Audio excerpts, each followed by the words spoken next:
Velkommen til en ny utgave av Moderne fenomener, som du leser her på kaffekoppen. Mennesket har til alle tider ønsket å kunne leve evig. Ta skjebnen i egne hender og bestemme selv hvor lenge man ønsker å leve. Men dette har de fleste sett på som en drøm, en helt urealistisk drøm inntil det siste. For nå har vi fått folk som Ray Kurzweil i USA, som mener at man innen kort tid vil kunne ha teknologien til å forandre kroppen og cellene i kroppen på den måten at man ikke bare kan leve 5 eller 10 år lenger, men at man kan leve sunne liv, for så å si evig. Jeg nevnte Kurzweil, men det er også en annen frontfigur i denne bevegelsen for å forlenge livslengden radikalt. Han jobber i Cambridge for Sense Foundation og heter Aubrey the Grey. Mange ser på han som en litt profetaktig skikkelse. Selv mener han at han er en praktisk mann som vil løse helseproblemet der å bli gammel og syk. La oss se nærmere på et intervju jeg gjorde med han i Cambridge nylig. Okay, I'm here in Cambridge with Dr. Aubrey the Grey, famous for his research in radical life extension. You come from the Sense Foundation.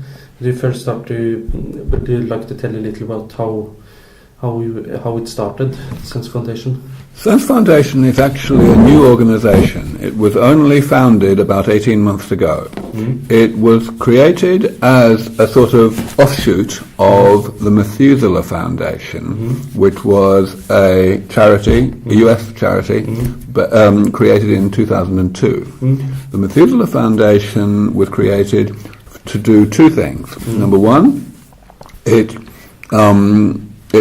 runs prizes. It gives money to people who can extend the maximum lifespan that has ever been achieved for mice. Mice are relatively similar to humans, and so if you can have success in mice, then it may mean something for what we can do in humans. It's just good publicity. People think that when we make progress in changing mouse lifespan, that they get more interested in longevity. So it's good publicity. So the other thing that the Methuselah Foundation used to do was to be a regular funding body, to actually give money to particular scientists to do particular projects. And we decided that actually it would be better if we did those two activities in two different organizations. So we created Sense Foundation, and all of the research funding activities were transferred into the new foundation. So the Methuselah Foundation still exists, but it does the prizes. Okay.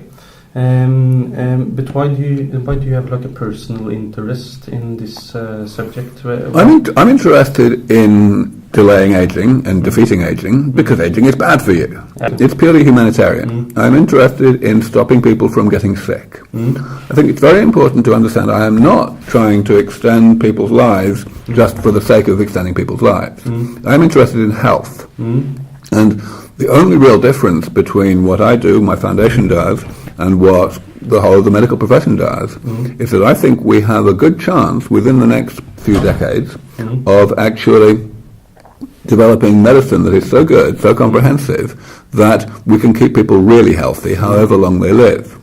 Now, if that's true, then people will live a lot longer, but that will be a side effect. It's not the purpose of this work. And what has to be done, technological, for this to be possible? Quite a lot of things need to be done. At the moment, we are pretty much unable to delay aging very much. And in order to do it, I think that we need to develop comprehensive regenerative medicine against aging. What that means, is a lot of different types of damage that accumulate in the body molecular and cellular damage that accumulates throughout life and eventually cause us to become sick in old age need to be repaired. Now, some of that repair involves stem cells, some of it will involve gene therapy, some of it will involve more traditional medicines like vaccines or pharmaceuticals, so it will be a very complicated multi-part therapy. Do you think it's possible yourself? And if so, when? I think it's definitely going to happen, but it's still quite a long way off, so it's impossible to say exactly how far off. Like any technology, the time frame is very speculative. I think we have a 50% chance of getting there within about 25 years. But what about the financial and political problems? Do you see any other groups that are against this, like religious groups, political? The world will certainly be very different when we no longer have aging. You know, it will be a big revolution, even bigger than the Industrial Revolution was.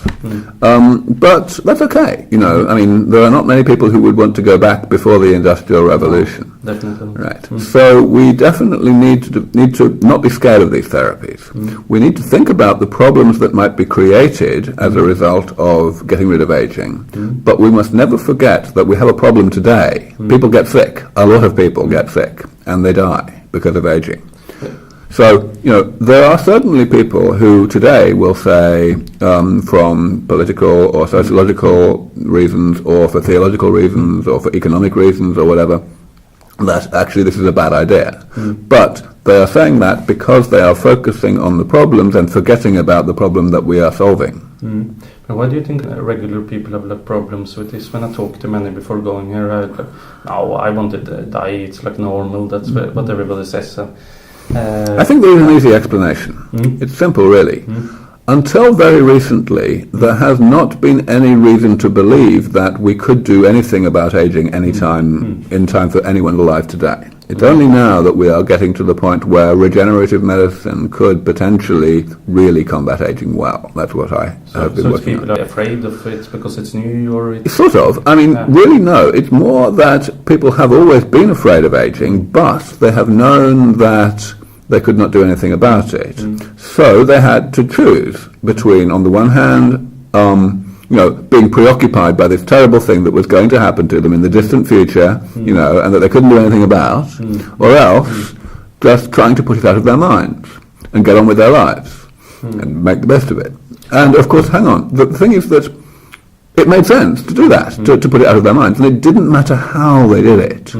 It didn't matter how irrational they had to be and how much they had to believe in things that they would never believe in other walks of life. Just as long as it worked, just as long as it was successful in helping them to trick themselves into believing that actually aging was not such a bad thing after all, and therefore they didn't need to worry about it. So now, of course, that's no longer true, because the inevitability of aging is no longer so clear. It may be that we can fix aging. And so this, what I have called the pro-aging trance, this embracing of irrational reasons not to combat aging, is an enormous part of the problem. I was like starting to think about like maybe half a year ago that everybody will die. It's like quite obvious, everybody knows it. Suddenly it like strikes you. And then reading a bit about it on the internet, I found like you and Ray Kurzweil in the USA. Well, I think there is quite a lot of exposure at the moment. I mean, as soon as you search at all online, it's very easy to come across me and Ray. You're the two front figures. I guess we are, yes. Movement. So there's plenty out there at the moment. But certainly it has taken time. I think the main problem actually is that still there is a long way to go, and so nobody really knows how long it's going to take to get there. And that means that some people, many people, are still scared of getting their hopes up.